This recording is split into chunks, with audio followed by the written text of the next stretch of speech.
Tukali mu maaso tukali mu maaso tweyanza abayizi abasomerako wano mwebale kutwagala mwebale kwagala somero lyammwe kansaba ate mwe kennyini mukube ku ngalo ku lw'ensonga eyo mwebale nnyo mwebale ddala katusabe ate tufune ebigambo mmanyi mukyalina bingi emuteekateeka oba oli awo ebeera entandikwa y'okumanya nti yeffe era yeffe era we munafunira akadde nga muli mu lutalase twaniriza mu ngeri enjawulo ba honorable members of parliament owekitiibwa honorable Joel Serikali tumwanirize n'engalo ez'amaanyi twaniriza owekitiibwa Christine Sendawula Bukenya mama tusanyuse nnyo okulaba mu kiseera kino kyennyini abakulu we mutuukidde nga tuli mu kitundu ekyabo abasomerako wano nga bagenda okwogera gye tuli babadde n'amazina agawerako kansabe tujje mu maaso mulongo nga bwojja mu maaso n'omwana omuwala oba abaana abawala bagenda okwogera gye tuli tusobole okuwulira kutya bwe batambudde ebbanga lyayise wano ne gye bagenze bitambudde bitya gye bagenze babadde ba failures gye bagenze bakyatambula so emu ku ttiimu eya bannaffe abayise mu mikono gy'essomero lino nga tujaganya olw'emyaka 2 weewaawo bakadde baffe ba Reverend webali Reverend startup tusanyuse nnyo okulaba katufune ebigambo by'abakulu nga boogera gye tuli luli baali bayizi kati bakulu bannaffe tuwuliriza ebigambo byammwe tweyanzisa nnyo masita waffe omulungi etukyamuyita masita kuba tukolamu omulimu ogw'enjawulo yatukuba emiggo naye emiggo gye yatukuba taata ekifudde kino kye tuli basebo ne bannyabo erinnya lyange nze Lutalo Joseph wano natuula 2 infact twatandika nakibaawo bannange naddala waliwo ab'ebibaawo okusinga mukulu Simon mukadde waffe Reverand taata tukusaamu ekitiibwa omukulu ono nagenda ne mulabako nga yakyuka dda nga si oli gwe twali naye mu kiraasi twali ne mukulu Nsenjobe Moses mu kiraasi ekyamazima bakati bitwogera bye bituufu y'omu ku baali bayisinga eddalu naye nga tumwebazako ekintu kimu yatusuuzanga omutwe mu debate omusajja alina spoken oyo baaba omukulu omulala yali Ssenungi Cyrus oba ali ludawa Ssenungi Cyrus kyangu wano mu maaso abasajja bakubanga oluzungu wano mu debate fenna ne tukwata ne ku mutwe oyo omukulu Ssenungi mpozi omulala yali Mr. Lutete Godfrey gwe tumanyi obulungi ennyo kati muvuzi wa nnyonyi mukwano gwaffe oyo abo okusinga twali mu kiraasi yali awo ng'akagavu katirinyaawo so abakulu bano weewaawo ne bano bonna baali mu bibaawo naye ate ffe wano ffe twakitandikawo nnyo twakirimu nnyo so twagala okubebaza mwenna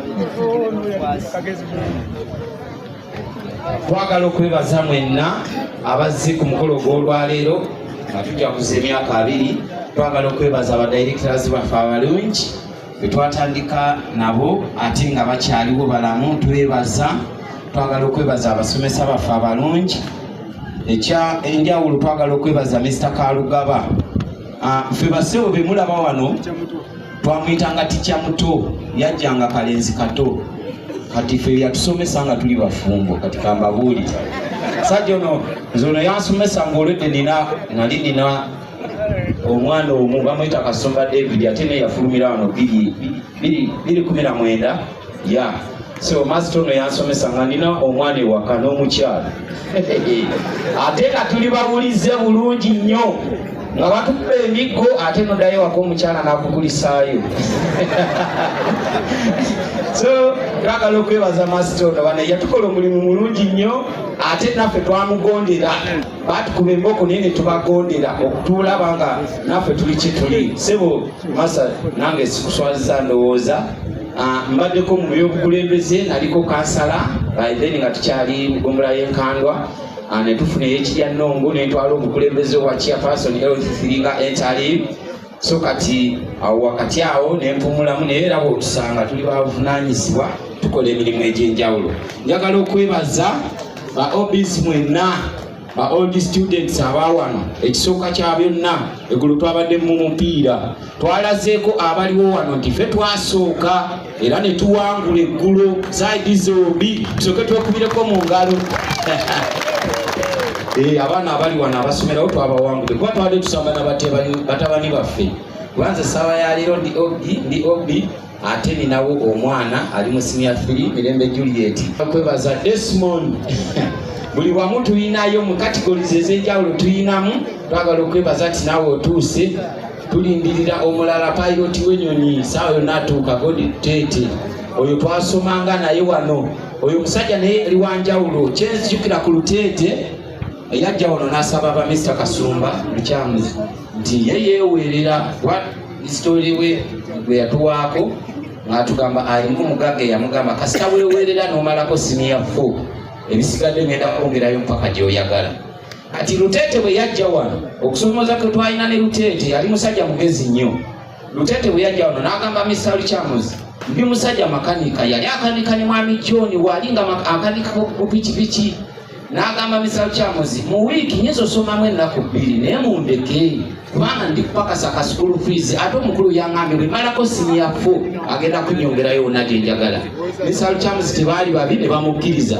Kati okusomozebwa kwe twalina ne Lutete mu wiiki yasomanga ennaku 2 naye nga bwe tutuula ku pepa agijjamu 95 fe ababaddewo okuva ku Mande mpaka Lwakutaano tugijjamu 46 tuga musajja gwe era in fact singa abaddewo wano omusajja yali w'amaanyi nnyo era kyaliko olwaleero ffe twali tukisuubira kubanga ali musajja mugezi nnyo mu wiiki ng'asoma nnaku 2 ng'abeera wali akanika pikizi. So twagala okwebaza abasomesa nti mwatukola bulungi mu bukulu bwaffe bwe twalimu naye ate era ne kino njagala okukyebaza nti ate waliwo abatudde emyaka gino egy'okubagaze abamu batuuseko ne baŋŋamba ate gwe ng'okyali muto nnyo eyatuula 2 ate kati ffe nga tukaddiye ne mbaga banna ebyo byonna Mukama yasalawo waliwo omusajja waffe atera okugamba mutonzi waffe yasalawo. So neeyanziza nnyo neeyanzeege MC waffe ate katubeeko n'omulala ayogera ku saidi eyo nga tuluka obudde okulaba nga tukwata omwogezi omulala addeko bwe tunatumaliza okwogera kwonna tujja kufuna ate okusabirwa ba old students kubanga mulina ate obusobozi mukadde waffe omusumba bwe muyimiridde awamu ne maama naba ate bajja kubanga batusabira okulaba nga gye mutudde yonna mutuula bulungi. Omwogezi addako nga ate ne mukulu Desmond ajja kubanga atuwa. Amina. Omukama mulungi ateera ekiseera kyonna weewaawo basebo ne bannyabo empeereddwa omukisa ogw'amaanyi okwogerako gye muli. Nze muzzukulu wa Mugema Kato Ivani Mugwanya 2018 2017. Basebo ne bannyabo njagala okwebaza Katonda ku lw'olunaku luno nga tujaguza emyaka 20. Lino ly'essomero lyange eryokubiri lye nasomeramu. Nze muntu eyasomera mu masomero 2 mu bulamu bwange bwonna obw'okusoma. Kiryamakobe Primary School from P1 B to P7. Nensomera Ntwetwe Citizen from Senior 1 to Senior 6. Kubirako Katonda mu ngalo. Njagala okwebaza Katonda ku lw'olunaku luno basebo ne bannyabo ndi obi ayinamu ak'enjawulo ku ssomero lino abasinga mwakoma mu senior 4. Nze natandika wano A-level kya mukisa mubi nabadde mbuuza elevo yaffe ne baŋŋamba oba yawumulamu naye nze nasomera wano essiniya ey'omukaaga kale nsaba tukubireko badirekita baffe mu ngalo. Bassebo ne bannyabo nebaza Katonda ku lwantwetwe Citizen olw'omusingi gwe yatuwa ne tufuuka abasajja mu ggwanga lino erya Uganda. Nvudde wano mu 2017 nebaza Katonda mu myaka emitono ate omusingi gwe najja wano gunyambye okufuuka omuntu ow'ensonga mu Uganda. Ndi health consultant. Bassebo ne bannyabo nkola n'ekitongole bakiyita Fukanga Healthcare International. Mpangalira mu kibuga Kampala nebaza Katonda nabadde siyinza butajja nga mpulidde olunaku luno era nalese byonna neŋŋamba nina okubeerawo. Nebaza Katonda ku lw'aba OBs mwenna ba OGs abasobodde okujja abawaddeyo akasente ak'enteekateeka na buli kimu kyonna. Bassebo ne bannyabo ebigambo byali badde bingi kubanga tulina history mungi ku Citizen. Naye njagala kwebaza ssebo mukulu Kyamuzi bwe nali wano mu 2016 ekimu ku bye nayaayaanira ennyo yali music. Naye by then nateekamu efforts nyingi. I wrote songs, we tried, but as if we failed to reach the summit. But now I've seen that we've at least reached a certain level in the music. Nsaba tukubireko abaweereza b'ekifo kino mu ngalo. Ndabye music ng'atuuse we namuyaayaanira okumutuusa. Oba oliawo ne sisobola naye Mukama mulungi nti olwaleero music ate akwatibwako. Nali omu ku baalina ekitone ky'okuyimba nga njaayaana nayagalanga nnyo essomero erimulina naye kubanga ensawo ya maama yali nnafu nga nsobola wano kati neŋŋamba kubanga wenzize nja kulwana wabeerewo music. Nagezaako kye nasobola mu kaseera ako Mr. Kalugaba ono yannyamba nnyo ne tusobola omutuusa we twamutuusa ne tukomako we twakoma. Katonda mulungi ate olwaleero bannaffe abazzeewo music bamulina. Twebaza Katonda. Nebaza Katonda ku lwa byonna mwebala enteekateeka. Ssebo mukulu Kalugaba tweyanza nnyo abadde musaale nnyo mu nteekateeka zonna. Tumukubireko mu ngalo taata oyo. Omukulu Damulira ssebo mpulira njagala nkuyite LC5. Simanyi oba kikyadda naye nsaba kidde. Nsuubira nga kijja kukola bulungi twakizimbirangamu era kyakukolanga bulungi. Bassebo ne bannyabo omukulu oyo bw'akomangawo buli omubeera kampeyina omukulu adde mu kifo. Bassebo ne bannyabo bwakibeeramu tekitukola bubi ndowooza. Amin. Neyanzege Mukama abampeera omukisa muzzukulu wa Mugema Ivan Kato Mugwanya mwebale okumpuliriza. Tweyanzege ssebo. Omulala. Bamemba wa Parliament, protocol yonna, abadirekita baffe, abazadde baffe, ba OBs ne ba OGs n'abayizi baffe abaliwo wano, Mukama mulungi. Ntwala omukisa guno okubaaniriza ku mukolo guno. Nebaza Katonda okutuuka ku lunaku luno olugendo lubadde luwanvu.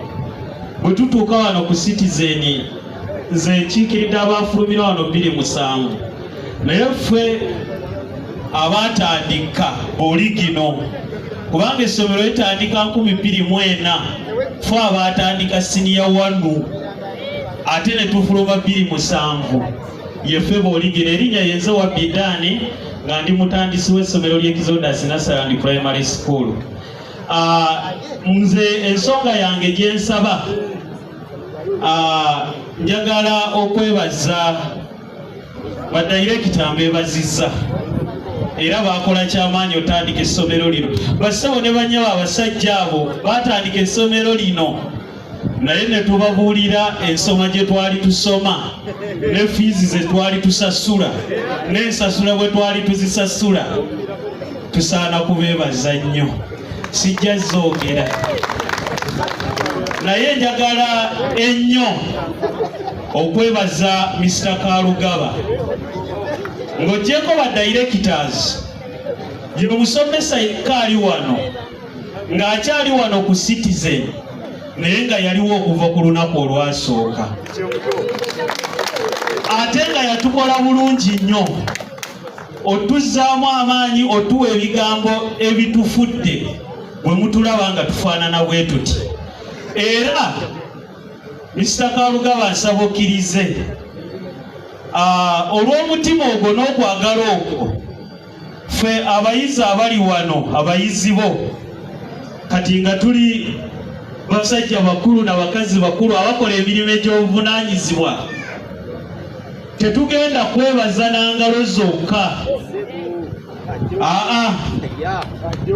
naye nsaba buli ali wano ng'okakasiza ddala nti Mr. Kalugaba oyo kubanga ebibye mubimanyi ng'ogyeko ogenda mu kiraasi okusomesa naye omusajja yatoba naffe era akyatoba kakati ogenda kukwata mu nsawo ekirimu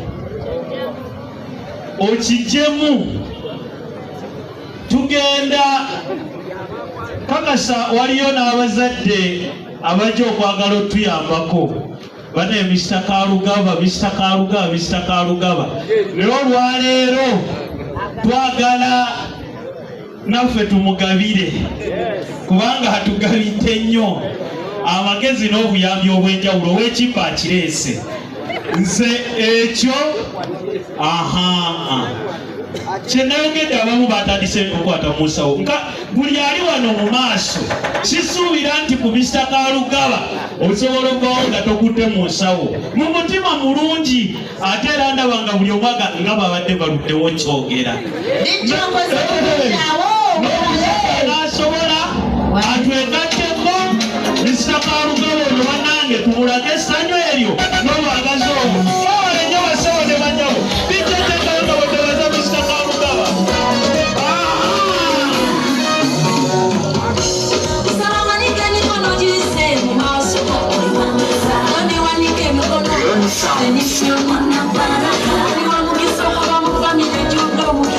bannange tweyanziza omukwano ogwo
abazadde tweyanziza ebiseera ebyo